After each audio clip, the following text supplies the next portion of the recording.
Şübhəsiz ki, Ayşə barəsində yalan xəbər gətirənlər özünüzdən olan bir dəstədir.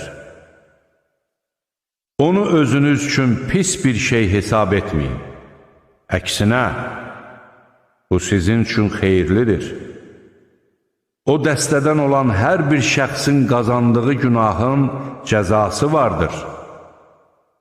İçərilərindən günahın böyüyünü öz üstünə götürəni isə böyük bir əzab gözləyir. Ne üçün siz bunu eşitdiyiniz zaman mömin kişilər və qadınlar bir-birləri haqda yaxşı fikirdə olub, bu açıq aydın bir böhtandır demədilər? Nəyə görə onlar buna dair 4 şahid gətirmədilər?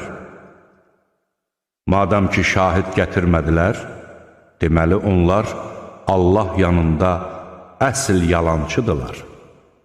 Əgər Allahın dünyada və axirətdə sizə lütfü və mərhəməti olmasaydı, dedikodularınıza görə sizə böyük bir əzab toxunardı. O zaman siz bunu dilinizə gətirir, bilmədiyiniz sözü danışır və onu əhəmiyyətsiz bir şey hesab edirdiniz. Halbuki bu, Allah yanında çox böyük günahdır. Ne üçün siz onu eşitdiyiniz zaman bizə bunu danışmaq yaraşmaz?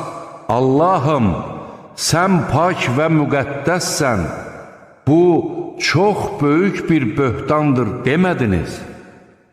Əgər möminsinizsə, bilin ki, Allah sizə bir daha buna bənzər şeyləri təkrarən etməməyinizi nəsihət edir. Allah öz ayələrini sizə belə izah edir. Allah biləndir, müdrikdir.